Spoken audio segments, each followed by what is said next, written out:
ಹಿಜಾಬ್ ವಿವಾದ ಉಡುಗೆ ತೊಡುಗೆಗಳ ವಿಚಾರದಲ್ಲಿ ವ್ಯಕ್ತಿ ಸ್ವಾತಂತ್ರ್ಯವನ್ನ ಹತ್ತಿಕ್ಕುವ ಹುನ್ನಾರವಾಗಿದೆ ಮತ್ತು ಸಮುದಾಯವೊಂದಕ್ಕೆ ಸಂವಿಧಾನ ನೀಡಿರುವ ಹಕ್ಕನ್ನ ನಿಷೇಧಿಸುವ ಷಡ್ಯಂತ್ರವಾಗಿದೆ ಅಂತ ಸುನ್ನಿ ಜಮಿಯತುಲ್ ಉಲಾಮಾ ಕೇಂದ್ರ ಸಮಿತಿ ಹೇಳಿಕೆ ನೀಡಿದೆ. ನಗರದಲ್ಲಿ ಇಂದು ಸುದ್ದಿಗೋಷ್ಠಿ ನಡೆಸಿ ಮಾತನಾಡಿದ ಸಮಿತಿ, ಭಾರತದ ವಿವಿಧ ಪ್ರದೇಶಗಳಲ್ಲಿ ವಿವಿಧ ಧರ್ಮಗಳ ಮಹಿಳೆಯರು ತಮ್ಮ ಉಡುಗೆಯ ಭಾಗವೆಂಬಂತೆ ಸೆರಗಿನ ತುದಿಯಿಂದ ಶಿರವನ್ನ ಮುಚ್ಚಿಕೊಳ್ಳುವ ರೂಢಿ ಹಿಂದಿನಿಂದಲೇ ಇದೆ. ಇಸ್ಲಾಂ ಶಿರವಸ್ತ್ರವನ್ನ ಮಹಿಳೆಯ ಕಡ್ಡಾಯ ವಸ್ತ್ರಧಾರಣೆಯಾಗಿ ಪರಿಗಣಿಸ್ತಾ ಇದ್ದು, ಶಿಕ್ಷಣಾಲಯಗಳಲ್ಲಿ ಮುಸ್ಲಿಂ ವಿದ್ಯಾರ್ಥಿನಿಯರು ನಿರಾತಂಕವಾಗಿ ಇದನ್ನ ಪಾಲಿಸ್ತಾ ಬಂದಿದ್ದಾರೆ. ಈಗ ಏಕಾಏಕಿ ಈ ಬಗ್ಗೆ ಅನಗತ್ಯ ವಿವಾದಗಳನ್ನ ಹುಟ್ಟುಹಾಕಿ ಶಿಕ್ಷಣಾಲಯಗಳಲ್ಲಿ ಅನ್ಯೋನ್ಯತೆಯಿಂದ ಕಲಿಯುತ್ತಾ ಇರುವ ವಿದ್ಯಾರ್ಥಿಗಳ ನಡುವೆ ವೈಷಮ್ಯದ ಬೀಜವನ್ನ ಬಿತ್ತಲು ನಡೆಸುವ ಇಂತಹ ಪ್ರಯತ್ನಗಳು ದುರಾದೃಷ್ಟಕರವಾಗಿದೆ ಅಂತ ಮತ್ತು ಇದು ಖಂಡನಾರ್ಹವಾಗಿದೆ ಅಂತ ಹೇಳಿದ್ರು.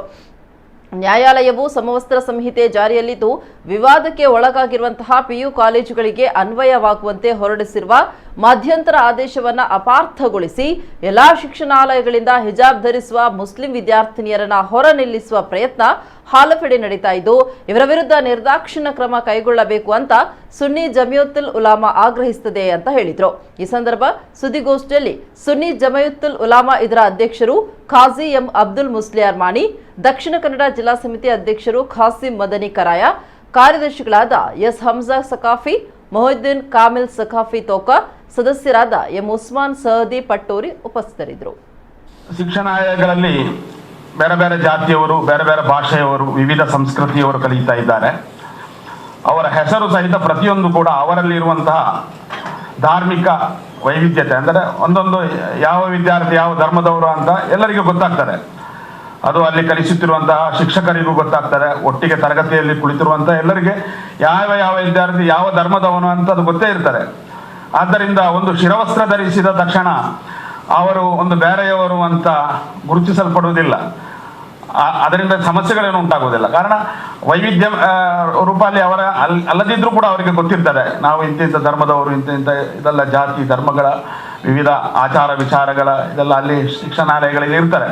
ಆದ್ದರಿಂದ ಕೇವಲ ಒಂದು ಶಿರವಸ್ತ್ರ ಒಂದು ಸಮಾನತೆಗೆ ಅಡ್ಡಿಯಾಗ್ತದೆ ಎಂಬಂತಹ ವಾದ ಅದು ಒಂದು ಬಾಲಿಶವಾದ ವಾದ. ಅದು ನ್ಯಾಯಾಲಯದ ಪ್ರಕರಣವು ಸಾಂವಿಧಾನಿಕ ಹಕ್ಕನ್ನು ಕೊಡಮಾಡುವ ರೀತಿಯಲ್ಲೇ ಅದು ಇತ್ಯರ್ಥವಾಗಬಹುದು ಎಂಬಂತಹ ಒಂದು ನಿರೀಕ್ಷೆಯನ್ನು ನಾವು ಇಟ್ಟುಕೊಂಡಿದ್ದೇವೆ. ಕಾರಣ ಇದೊಂದು ಅಷ್ಟೊಂದು ದೊಡ್ಡ ವಿಷಯ ಏನು ಅಲ್ಲ. ಇದು ನ್ಯಾಯಾಲಯ ಖಂಡಿತವಾಗಿ ಒಂದು ಉಡುಗೆ ತೊಡುಗೆಗೆ ಸಂಬಂಧಿಸಿದ ಈ ಸಣ್ಣ ವಿಚಾರದಲ್ಲಿ ಅದು ಒಂದು ಸಾಂವಿಧಾನಿಕ ಹಕ್ಕನ್ನು ಅದು ತಡೆ ಹಿಡಿಯುವುದಿಲ್ಲ. ನ್ಯಾಯಾಲಯದಿಂದ ಉತ್ತಮ ರೀತಿಯ ತೀರ್ಪು ಬರಬಹುದು ಎಂಬಂತಹ ನಿರೀಕ್ಷೆ ನಾವು ಇಟ್ಟುಕೊಂಡಿದ್ದೇವೆ.